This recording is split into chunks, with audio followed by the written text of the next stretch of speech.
So, dear student, in today's class, beta, we are going to start the chapter number 2 of the Nigel Kelly book, of the Nigel Smith book.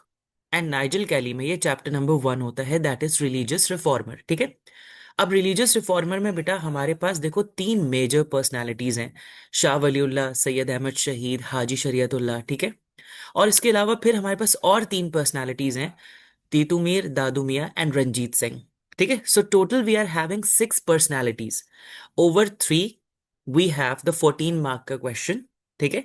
तीन personalities पे तो हमारे पास एक proper 14 mark question आता है। बाकी तीतू मीर और दादू मियाँ के ऊपर बेटा हमारे पास डिफरेंट क्वेश्चंस आते हैं, 4 मार्क्स के लिए, 7 मार्क्स के लिए। ठीक है भाई। तो चलो चल के देखते हैं बेटा।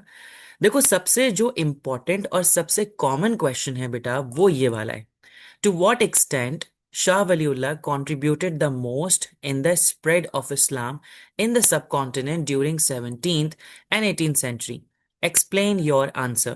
अब बेटा इस क्वेश्चन को समझो, इसमें कह रहे हैं कि किस हद तक, टू व्हाट एक्सटेंट, है ना। आई टोल्ड यू बेटा, जब भी इस तरह की टर्मिनोलॉजी आती है, टू व्हाट एक्सटेंट, उसका मतलब होता है किस हद तक शाह वलीउल्लाह ने कंट्रीब्यूट किया in the spread of Islam. ठीक है। अब एक बात का ध्यान दो, कुछ बच्चे यहां पर एक गलती करते हैं कि वो कहते हैं कि क्योंकि क्वेश्चन में सिर्फ शाह वलीउल्लाह मेंशन है तो वो अपने सारी एक्सप्लेनेशन जो है वो शाह वलीउल्लाह से रिलेट बना देते हैं। ठीक है। और बाकी रिफॉर्मर्स को डिस्कस नहीं करते बेटा।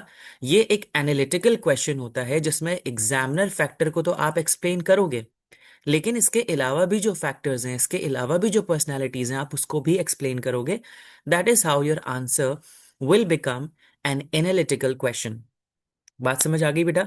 इसको वो थोड़ा सा इस तरीके से भी पूछ सकते हैं बेटा, the work of Shah Waliullah in the revival of Islam was the most important, या were the most important या more important than others, give reasons to support your answer। कि भाई जो शाह वलीउल्लाह की एफर्ट्स हैं क्या वो ज्यादा इंपॉर्टेंट हैं रिवाइवल ऑफ इस्लाम में देन द अदर्स। इस तरह का भी क्वेश्चन आपके पास आ सकता है। अब बेटा वो आपके पास डिफरेंट तरीके से इसको ट्विस्ट भी कर सकते हैं। ठीक है। वो आगे चल के हम देखेंगे। तो अब हम इसके 14 मार्क के क्वेश्चन को भी डिस्कस करेंगे, बट बिफोर दैट हमें इन 6 पर्सनालिटीज के ऊपर आने वाला 4 मार्क समझना है कि how it can be asked in our exam.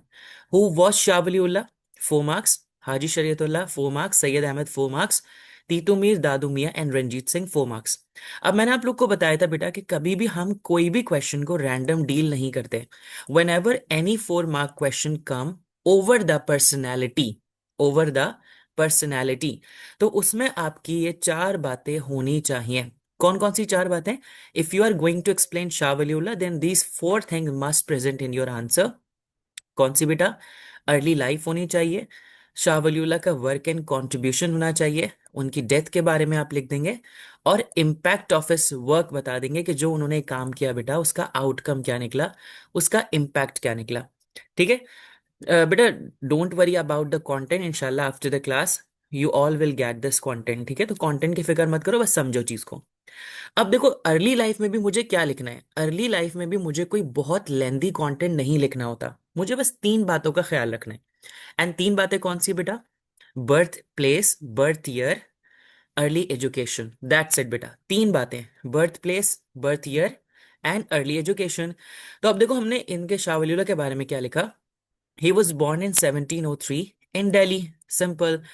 He got his early education from Madrasa Rahimia. Remember, beta, this madrasa was founded by the father of Shah Waliullah. Shah Abdul Rahim ने ही इस मदरसे को बनाया था, तो उन्होंने अपने फादर के मदरसे से ही अपनी अर्ली एजुकेशन ली है। Not only he studied from there but he also taught there, इन्होंने वहां पर पढ़ाया भी है। ठीक है। That is very enough. इससे ज्यादा अर्ली लाइफ लिखना बेटा मुझे तो फजूल लगता है। इसके बाद हम बताएंगे शाह वलीउल्लाह फेमस क्यों है भाई, डेफिनेटली अपने काम की वजह से। And then I have to write the work of Shah Waliullah, what he actually did. सबसे पहली चीज इसको हम कभी भी नहीं भूल सकते, that is translation of the holy Quran. ये चीजें बेटा आपके फिंगर टिप्स पे होनी चाहिए। Translation of the holy Quran into Persian language done. क्यों बेटा? Because Persian was a widely spoken language. ठीक है। It was a widely spoken language in entire India. पूरे इंडिया के अंदर बेटा ये सबसे ज्यादा बोले जाने वाली लैंग्वेज थी। Is it clear? कौन सी बेटा? Persian language. So that's why बेटा शाह वलीउल्लाह ने कुरान को ट्रांसलेट किया पर्शियन लैंग्वेज के अंदर। नंबर टू बेटा, he wrote almost around 50 books on हदीस एंड फिका। हदीस क्या है? प्रॉफिट सल्लल्लाहु अलैहि वसल्लम के सेइंग्स, उनकी डीड्स, ठीक है। फिका क्या है बेटा? फंडामेंटल्स ऑफ इस्लाम, उसकी प्रैक्टिकल डिमॉन्स्ट्रेशन, ठीक है भाई। इसके बाद बेटा he also wrote 4 books on Shias and Sunni, ठीक है। मतलब कैलिफ्स ऑफ इस्लाम के ऊपर इन्होंने 4 बुक्स लिखी हैं, ठीक है। 4 कैलिफ्स के ऊपर बुक लिखी हैं।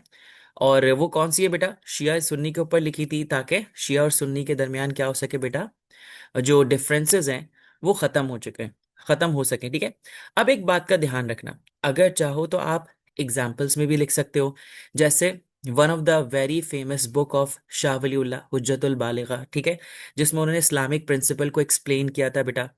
अब मैं जो आपको बात कर रहा था ना, आपको बात बता रहा था अबाउट द कैलिफेट, ठीक है, कैलिफेट सिस्टम के ऊपर उन्होंने लिखी थी, वो थी बेटा इजालतल अकफा अन खिलाफतुल खुलाफा। ये एक बुक थी बेटा, ठीक है। अगर तो बहुत टिपिकल लग रहा है नेम, तो आप प्रॉब्लम मत करो, इसके बाद में बारे में सोचो मत, मैं इंशाल्लाह लिख के भी आपको बता दूंगा।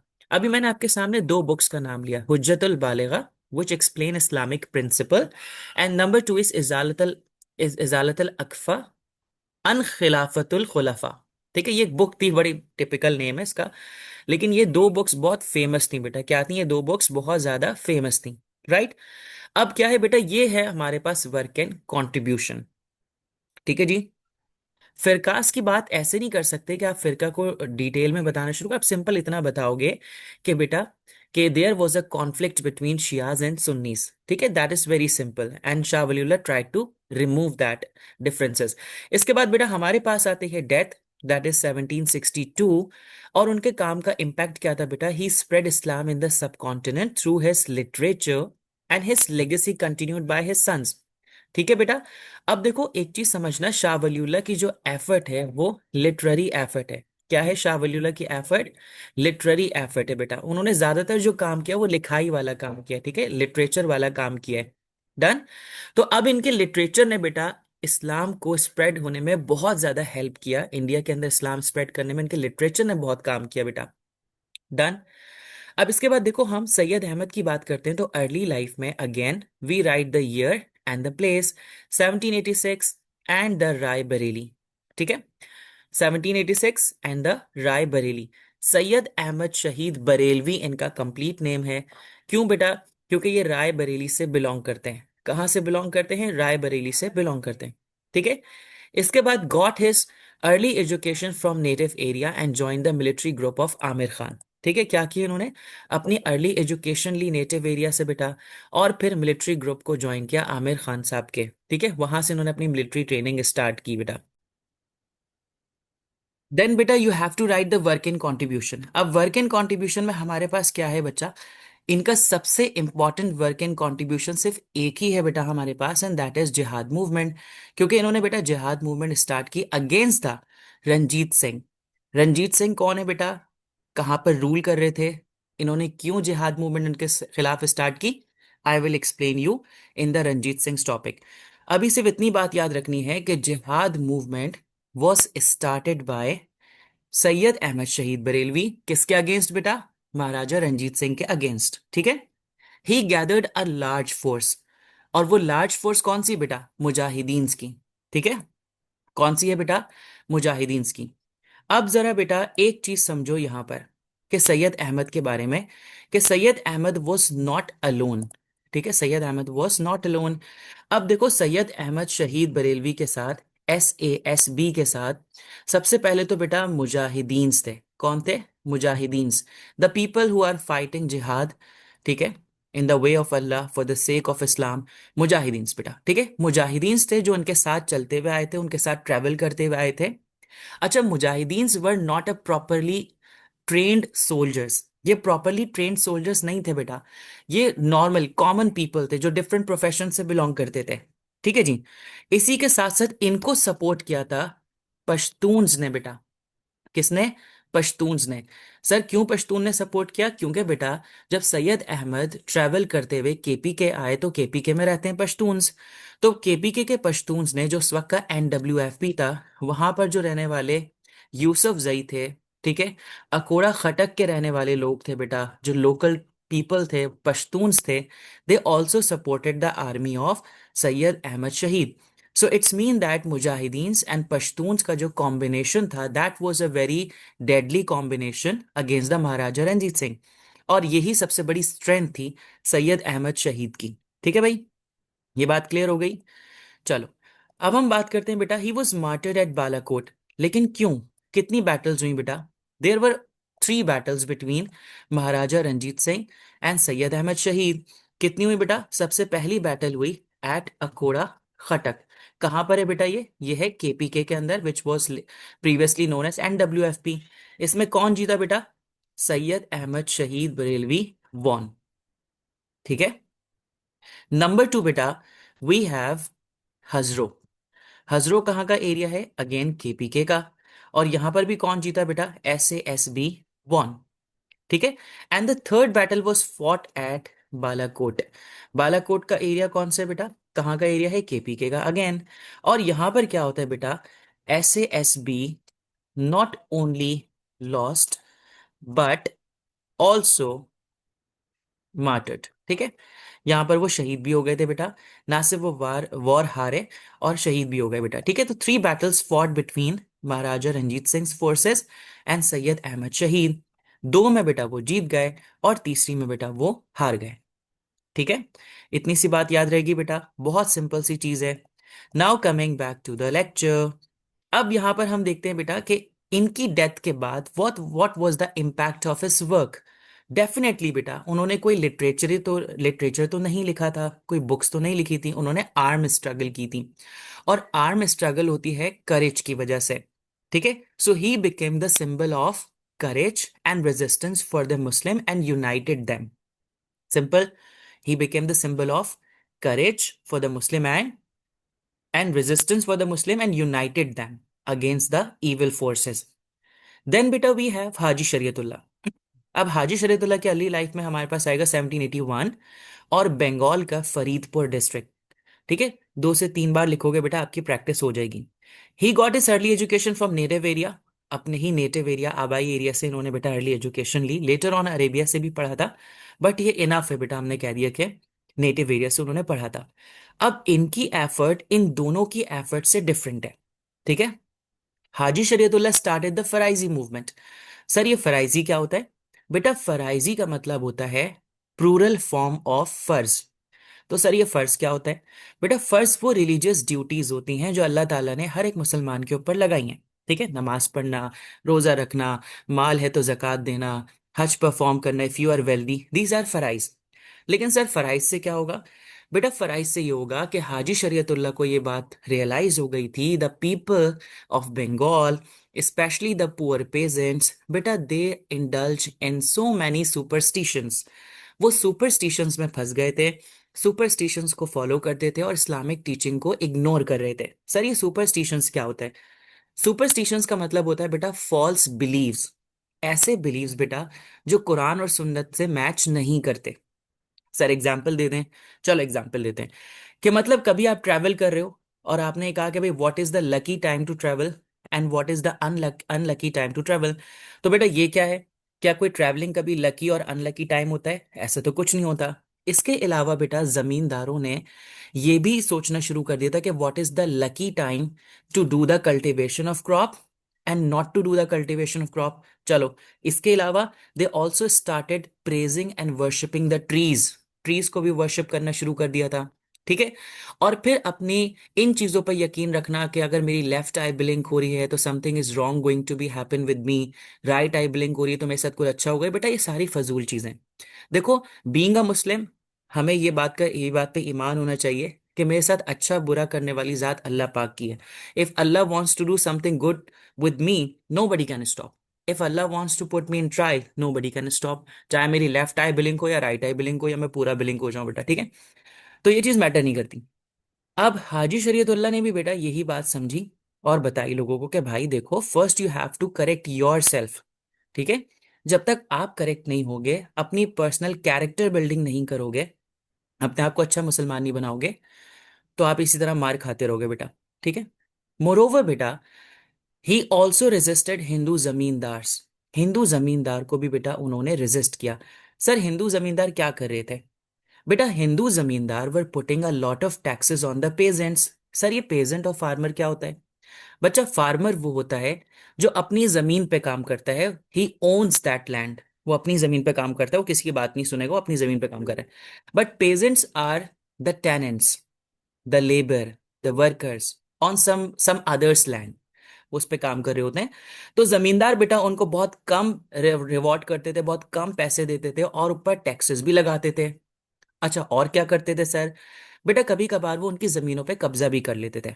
ठीक है, तो भाई ये सारी चीजें भाई पेजेंट्स को बहुत ज्यादा सप्रेस करनी थी। तो अपना हाजी शरीयतुल्लाह साहब ने उन पेजेंट्स को भी ओपोज किया, ओ सॉरी, उन जमींदार को भी ओपोज किया, not to suppress the peasants. ठीक है भाई।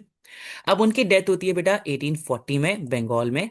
But his work continued by his son. कौन थे बेटा उनके सन? आगे चल के पढ़ेंगे, दादू मियाँ। Who was the son of Haji Shariatullah बेटा? दादू मियाँ was the son of Haji Shariatullah who continued his father's legacy of Faraisi movement। ठीक है बेटा, तो अब इसका इम्पैक्ट क्या है? He revive the Islamic spirit in the Bengali Muslims. ठीक है, डेफिनेटली बेटा जब उन्होंने फराइज के ऊपर काम किया, रेजिस्ट किया हिंदू जमींदार को, तो कहीं ना कहीं उन्होंने एक आइडेंटिटी हाईलाइट की मुस्लिम्स की, उनकी कैरेक्टर बिल्डिंग पे काम स्टार्ट किया। अब आपने एक चीज नोट की, इन तीनों रिफॉर्मर का रिवाइव करने का तरीका डिफरेंट है। शाह वलीउल्लाह का मेनली टारगेट लिटरेरी एफर्ट्स पे था, लिटरेचर के ऊपर था।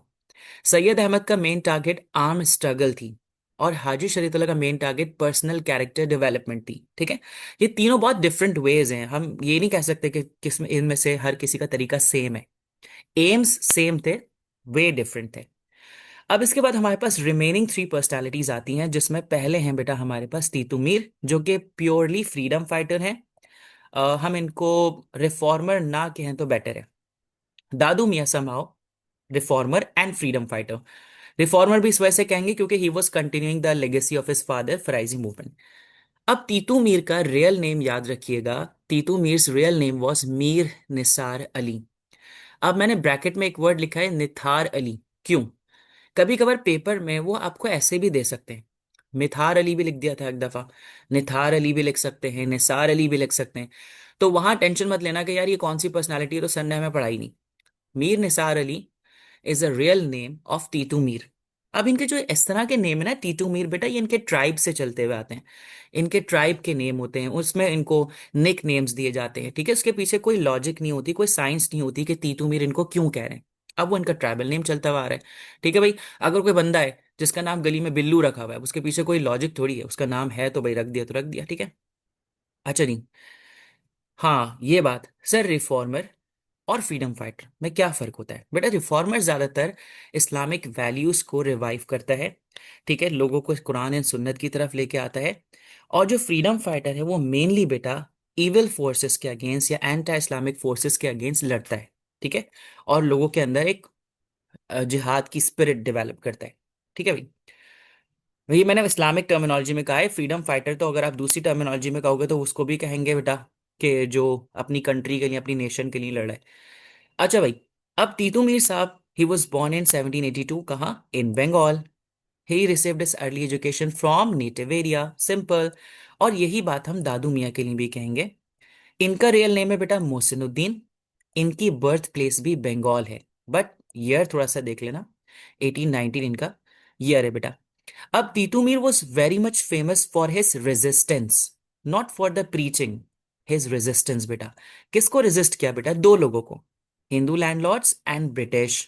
क्योंकि बेटा Britishers were also supporting the Hindu जमींदार, क्योंकि Britishers was only having a concern कि उनको पैसा मिलना चाहिए, और जमींदार उनको दे रहे थे। अब ब्रिटिश क्यों सपोर्ट करेंगे पेजेंट्स को? Britishers were in support of Hindu landlords, Hindu जमींदार। So Titu Mir was giving a fierce resistance to both. अब उन्होंने एक काम किया बेटा जो बहुत यूनिक काम है, और हम उनको उस काम को हमेशा लिखेंगे, that is he built a bamboo fort at Narkel Baria. ठीक है, बंगाल का एरिया है नारकल बरिया। अब इसके अंदर उन्होंने एक बैम्बू फोर्ट बनाया बेटा। बैम्बू फोर्ट क्या होता है? आपने देखा कि बैम्बू फॉरेस्ट होते हैं, ठीक है, जंगलों में बड़ी बड़ी लकड़ियों टाइप के जो प्लांट्स ग्रो कर रहे हैं, बैम्बू हार्ड किस्म के, उससे उन्होंने फोर्ट बना दिया बेटा। अब आपको पता है कि वो इतना स्ट्रांग फोर्ट तो होता नहीं है, so he couldn't resist the British much, या couldn't resist British for a longer time. उन्होंने कोशिश जरूर की, अपनी आर्मी को गैदर किया, ब्रिटिश को टफ टाइम दिया, but at the end he lost and he was killed in action in 1831। लेकिन बेटा because of his courage he inspired many people and it helped in the Bengal's resistance या movement of resistance in Bengal. ठीक है, simple सी बात है बेटा, freedom fighter हमेशा लोगों को क्या करता है? इंस्पायर करता है। ठीक है, लोग उसको एडमायर करते हैं। दादू मियाँ की बात करेंगे। दादू मैंने ऐसा कोई काम नहीं किया था लड़ाई वाला। ही सिंपली डेड बेटा, ही कंटिन्यूड हिज फादर्स लेगेसी। ठीक है, मोरोवर बेटा ही डिवाइडेड बंगाल इनटू सर्कल्स। क्या मतलब हुआ सर इसका सर्कल का?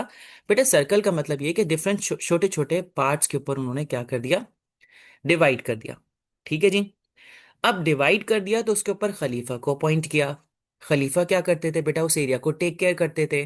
ठीक है, अब होता क्या है, ही डाइड इन 1862, और इनका भी इम्पैक्ट हम सेम ही लिख सकते हैं कि ही इंस्पायर्ड मैनी पीपल। ठीक है, इन द बंगाल। इस तरह का कोई भी आप इम्पैक्ट आराम से लिख सकते हैं। अच्छा जी, एक बच्चे पूछे sir please explain what is praises. Praises ये वाला वर्ड कहां पर आया है? अच्छा चलो मैं इसको बताता हूँ, ठीक है। अब आगे बढ़ते हैं बेटा महाराजा रंजीत सिंह पे। अब रंजीत सिंह के बारे में मैं आप लोग को कुछ बातें बता दूं। महाराजा रंजीत सिंह का टाइटल था, उनको जो टाइटल दिया गया था that was Shere Bengal, Shere Punjab. Sorry बेटा अगेन रिपीटिंग, हम बंगाल बंगाल पढ़ लेते तो वो मेरे मुंह से निकल गया। शेरे पंजाब का टाइटल इनको मिला था। सर इनकी बर्थ प्लेस क्या है बेटा? इनकी बर्थ प्लेस अपने पाकिस्तान का गुजरांवाला है। ठीक है, ही बॉर्न एट गुजरांवाला इन 1780। अब सर इनको शेरे पंजाब क्यों कहते हैं? एक बात समझो, Maharaja Ranjit Singh was not an ordinary person. अच्छा ये बात हम बता दें कि he was not educated, he never even go to school और any kind of religious place to study. उसने उन्होंने कुछ भी नहीं पढ़ा था, उन्होंने कुछ भी नहीं पढ़ा था। ठीक है, but his military skills, his strategy was excellent. अब इन्होंने क्या किया बेटा? सबसे पहले जो सिख मिजल्स थे, छोटे छोटे ग्रुप्स थे, उनको यूनाइट किया and he made a strong Sikh empire. क्या कह रहा हूं मैं? He made a strong Sikh empire. दूसरी बात, सर ये क्यों फेमस थे? अब एक और चीज समझो बेटा, he was also the strong ally of the British. ये ब्रिटिश के भी एक बहुत अच्छे एलाई थे। क्यों? क्योंकि बेटा इन्होंने ब्रिटिशर्स के साथ ट्रीटी ऑफ अमृतसर साइन की थी। सर उसमें क्या हुआ था बेटा? ट्रीटी ऑफ अमृतसर में ब्रिटिशर्स ने रंजीत सिंह को एक्सेप्ट किया था as a sovereign, as a ruler in the northern part of river Sutlej. क्या मतलब हुआ सर इसका? मतलब यह है बेटा कि सतलज रिवर के ऊपर का जितना एरिया था पंजाब साइड का, वो सारा रंजीत सिंह के अंडर था और ब्रिटिश ने इस चीज को एक्सेप्ट किया था। और फिर ब्रिटिशर्स के साथ इनकी ट्रेड भी चल रही थी। ठीक है, म्यूचुअल डिफेंस एग्रीमेंट भी था इनका ब्रिटिश के साथ। अच्छा और क्या काम किया सर इन्होंने बेटा? और इन्होंने अपने सिख पीपल के लिए, मतलब सिखों के लिए, गोल्डन टेम्पल जो था उसको उसको आई थिंक गोल्ड प्लेटेड कराया, तो उसके डोम वगैरह को, ये काम किए इन्होंने। एंड बेटा सबसे इंपॉर्टेंट बात, he trained his army according to the British module. British के पैटर्न पे, उनकी ट्रेनिंग पे अपनी आर्मी को ट्रेन किया। Means that he was having indeed a strong army in India. ठीक है, लेकिन बेटा होता क्या है, अब आपको पता है एक बात कि लाहौर में महाराजा रंजीत सिंह का एक स्टैच्यू लगा हुआ था जिसपे वो हॉर्स पे बैठे हुए थे। ठीक है, लेकिन आपको पता है कभी कभार हालात बहुत खराब होते हैं, इंडिया पाकिस्तान के रिलेशन खराब होते हैं, तो कभी कभार ये चीज एक्सट्रीमिस्ट जो होते हैं ना, वो तोड़ देते हैं इस तरह के स्टैच्यू वगैरह। तो लोगों ने कई दफा उसको तोड़ा। तो जब वो तोड़ा बेटा, तो फिर वो स्टैच्यू को शिफ्ट कर दिया गवर्नमेंट ऑफ पाकिस्तान ने from, I think Badshahi mosque के नियर लगा हुआ था वो, ये लाहौर फोर्ट में लगा हुआ था, लाहौर फोर्ट में लगा हुआ था। तो उसको शिफ्ट कर दिया गवर्नमेंट ऑफ पाकिस्तान ने करतारपुरा के अंदर, जो सिखों की वर्शिप प्लेस है वो वहां शिफ्ट हो गया है। ठीक है, तो ये मैंने आपको बताया कि उस स्टैच्यू के नीचे भी लिखा हुआ है रंजीत सिंह शेरे पंजाब। ठीक है जी, तो ये था रंजीत सिंह के ऊपर 4 मार्क का क्वेश्चन। अच्छा एक बच्चा पूछ रहा है sir are these the 4 mark questions और included in major 14 mark?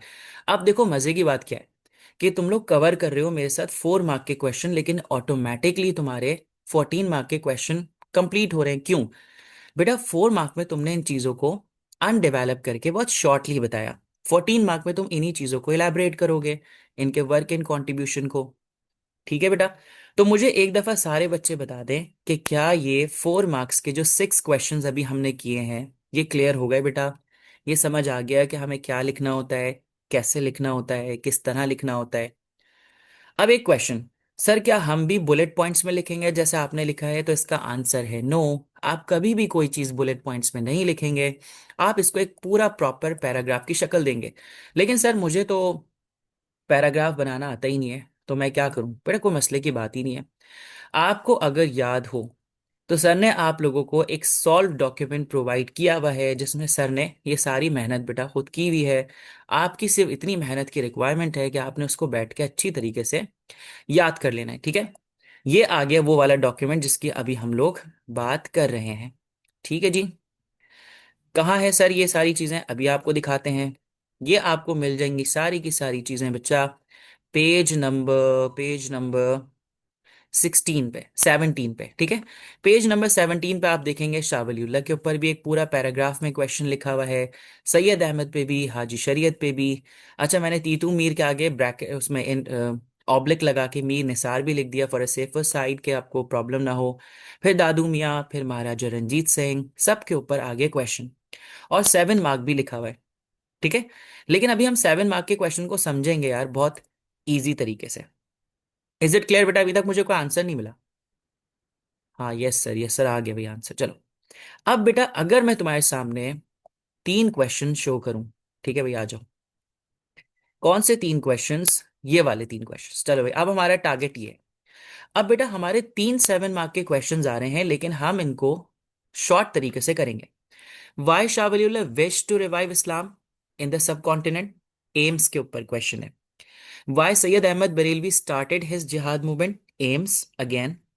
Y Haji Shariatullah started his Faraizi movement? Aims again. ये तीनों क्वेश्चन बेटा इन तीनों पर्सनालिटी के एम्स को टारगेट कर रहे हैं। ठीक है, अब मेरे कहने पे जरा एक काम की बात नीचे लिखो, नोट। ठीक है, इन ऐसे लिखो, in the above questions only you have to write aims of these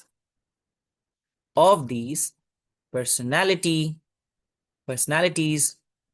आगे लिखो, never ever write any work done by them. ठीक है, बाय देम। आपने बेटा इनके काम को नहीं बताना है, सिर्फ आपने इनके एम्स को बताना है। ठीक है, ये गलती बच्चा अक्सर करता है। क्वेश्चन पूछा गया है कि why Shah Waliullah wish to revive Islam in the subcontinent, वो लिख रहा है कि Shah Waliullah translated the holy Quran into Persian language. ठीक है, ये तो वही बात हो गई कि मैं तुमसे पूछ रहा हूं बेटा कि तुमने ये कहाँ से पढ़ा है, ये तुमने आंसर कहाँ से पढ़ा है? तो तुम क्या कह रहे हो कि सर मैंने पढ़ा है। मैं बोला बेटा कहाँ से पढ़ा है? तुम बोले मैंने पढ़ा है। तो ये कितना ऑकवर्ड लग रहा है ना? तो यही काम आप कर रहे हो। वो कह रहे हैं कि भाई शाह वलीउल्लाह ने विश क्यों किया इस्लाम को रिवाइव करना इन द सब कॉन्टिनेंट? आप कह रहे हो उन्होंने भाई ट्रांसलेट कर दिया कुरान पाक को पर्शियन लैंग्वेज में। ठीक है, अब जरा देखो बेटा, हमें 7 मार्क के क्वेश्चन में ये चीज फॉलो करनी होती है कि I have to make 3 explanation in 3 different paragraph. एक बात मैं आपको पहले ही बता चुका हूं बच्चा कि 7 मार्क के क्वेश्चन में no concept of introduction and no concept of conclusion. Conclusion आपका 10 और 14 मार्क के क्वेश्चन में होता है, 7 में नहीं होता। 7 में सिंपल आपने इतनी बात याद रखनी है, 3 एक्सप्लेनेशन 3 डिफरेंट पैराग्राफ्स में आप बताएंगे, दैट इज इनफ। कैसे बताएंगे ये मैं आपको दिखाता हूं। अब बेटा देखो, हमने 3 एक्सप्लेनेशन बनानी, तो इसका मतलब 3 explanation for Shah Waliullah, 3 for Syed Ahmad and 3 for Haji Shariat. ऐसे ही है। तो हम एक काम करते हैं, we are going to make 2 explanations common, जो कि हम इन तीनों के लिए यूज कर सकते हैं। बस नाम लगा देंगे आगे और बात वही लिख देंगे। ठीक है, so 2 explanation we are going to write common इन तीनों पर्सनालिटी के लिए। ठीक है, और एक एक्सप्लेनेशन हम लिखेंगे इंडिविजुअल इन तीनों की अलग अलग। समझ गए मेरी बात को? हमारी क्या प्लानिंग है कि हम पहले 2 एक्सप्लेनेशन लिखेंगे बच्चा, जो कि हम इन तीनों में से किसी के बारे में भी कहें इनके नाम के साथ तो वो वैलिड होगी चीज। और थर्ड एक्सप्लेनेशन हम इंडिविजुअल बनाते जाएंगे इनके बारे में। ठीक है, चलो चल के देखते हैं। पहली एक्सप्लेनेशन जो कॉमन एक्सप्लेनेशन है which can be used in all three questions, क्या लिखा है मैंने, देखो, dash wish to revive the true spirit of Islam by guiding Muslim back to the Quran and sunnah. ठीक है, क्या वर्ड आया बेटा, विश्ड, एम श्योर है। He noticed that Muslim became weak and divided because they were following un Islamic customs and ignoring Islamic values. ठीक है, अब देखो एक और वर्ड आएगा, so he realized reintroducing Islamic principle in daily life, he hoped to rebuild, hoped आगे word ठीक है, he hoped to rebuild moral and spiritual strength of Muslim community। ठीक है, अब ये बात तीनों के लिए वैलिड है बेटा, क्योंकि सैयद अहमद भी यही चाहते थे, हाजी शरीयत भी यही चाहते थे, और शाह वलीउल्लाह भी ये चाहते थे। अब मैं यहाँ पर किसी का भी नेम लिखता हूँ उसके लिए ये चीज वैलिड है, क्योंकि एक रिफॉर्मर की सबसे मेन प्रायोरिटी तो कुरान और सुन्नत के करीब करने ना लोगों को। अगर यही उसकी प्रायोरिटी नहीं है तो बेटा फिर वो रिफॉर्मर ही नहीं है। क्या कहते हो, ऐसे ही है? अच्छा भाई, अब पहले हमने क्या बात कर ली, to bring Muslim closer to the Quran and Sunnah, चलो भाई हमने इसको टारगेट कर दिया। दूसरे पैराग्राफ में हमने क्या बात की, again dash, you can put the name of any reformer, dash realized the Muslims were deeply influenced by Hindu traditions and superstitious practices। ऐसा ही है बेटा, चलो, these actions had moved them away from the Islamic teachings, therefore he wanted Muslims to abandon all such evil customs and live a life based on simplicity, purity and obedience to Allah, restoring their lost dignity and unity। ठीक है, कितनी simple सी बात थी कि हर एक reformer ने यही चीज को प्रायोरिटी दिया कि जो मुस्लिम्स हैं they are indulge in evil practices या अन इस्लामिक प्रैक्टिसेस बेटा, तो उनको इस चीज को गिव अप करना पड़ेगा। देखो ऐसा तो पॉसिबल नहीं है बेटा कि मैं ये बोलूं कि भाई अगर अल्लाह ना करे मेरी कोई बुरी आदत है तो मैं अच्छी आदत भी करता रहूंगा, मैं बुरी आदत भी करता रहूंगा, बेटा तो फायदा क्या है अच्छी आदत का फिर। ठीक है, तो मुझे अच्छी आदत को अडॉप्ट करना है तो बुरी आदत को गिव अप करना है, वरना मेरी बात जो है वो वैलिड नहीं होगी। तो यही बात उन रिफॉर्मर्स ने कहा, भाई you have to act upon the Quran and sunnat, and more importantly बेटा you have to give up all kind of evil and un Islamic practices and superstitions जो आप कर रहे हो उससे आपको बाहर आना पड़ेगा। ठीक है, तो ये कॉमन चीज थी। अब हम स्पेसिफिक की बात करेंगे। अगर आप शाह वलीउल्लाह के बारे में लिख रहे हो ये दो पैराग्राफ शुरू में लिखो और ये तीसरा बना दो। अब शाह वलीउल्लाह का हम ऐसा काम बताएंगे जो बाकी रिफॉर्मर्स ने नहीं किया। What was that, beta? Shah Waliullah observed deep divisions among Muslims due to sectarian conflict। आ गई वो वाली बात बेटा जो बाकी रिफॉर्मर्स में नहीं है। कौन सी सेक्टेरियन कॉन्फ्लिक्ट सर? शिया और सुन्नी की जो कम्युनिटीज के बीच में कॉन्फ्लिक्ट था। ठीक है, उसको ऑब्जर्व किया शाह वलीउल्लाह ने। ही बिलीव्ड दैट, देखो ये वर्ड आते हैं ना, बिलीव्ड, विश्ड, होप्ड, ये एम्स को शो करते हैं। He believed that these internal disputes weaken the strength of Muslim against what beta non-Muslim. By promoting mutual understanding and focusing on common Islamic principle, he aimed, आगे word, to unite the Muslims under one faith, restoring the unity and power। अगर आपको ये wording मुश्किल लगती है आप अपने तौर पे लिखें बेटा, कोई कैम्ब्रिज ने आपको बाउंड नहीं किया कि आप बहुत हाई क्लास वोकैबुलरी लिखें, बस अंडरस्टैंडेबल हो बात। ठीक है, सिंपल था बेटा, बहुत इजी था। अब ये वाला काम बेटा बाकी दोनों रिफॉर्मर ने नहीं किया, this is very specific and individual for Shah Waliullah only. ठीक है, अब हम ऐसा काम बताएंगे जो बाकियों ने नहीं किया, सैयद अहमद ने किया है। सैयद अहमद शहीद saw the Muslims in Punjab were suffering under oppressive rule. किसका बेटा? ऑप्रेसिव रूल ऑफ महाराजा रंजीत सिंह। ठीक है भाई, अब क्योंकि रंजीत सिंह का ना शाह वलीउल्लाह से कोई कॉन्फ्लिक्ट था ना हाजी शरीयत से कोई कॉन्फ्लिक्ट था, ओनली सैयद अहमद से था। He believe that jihad was necessary, again word आ गया believed, jihad was necessary to end Sikh domination and reestablish Islamic rule based on justice and equality. Simple, by organising Muslims to fight together under Islamic leadership. ठीक है, he aim to free them from political and religious operation. Clear? अब रंजीत सिंह की बात आएगी तो हम definitely Syed Ahmad को ही specifically target कर सकते हैं, वी कैन नॉट टारगेट हाजी शरीयत एंड शाह वलीउल्लाह। अब हाजी शरीयत की जब बात आएगी तो बेटा हमारे पास एक बहुत प्यारा सा लव है and that is Faraizi movement. Haji Shariatullah observed that Muslim peasants in Bengal were cruelly treated by Hindu zamindars who imposed unfair taxes, force them, अब यहां पर क्या आ गया बेटा, हिंदू जमींदार की ऑपरेशन। दो through the Faraizi movement Through the Farisi movement, he urged Muslims to resist these injustices and perform religious duties sincerely. His aim was to restore, देखा, his aim was to restore Muslim pride and independence by protecting their right in faith.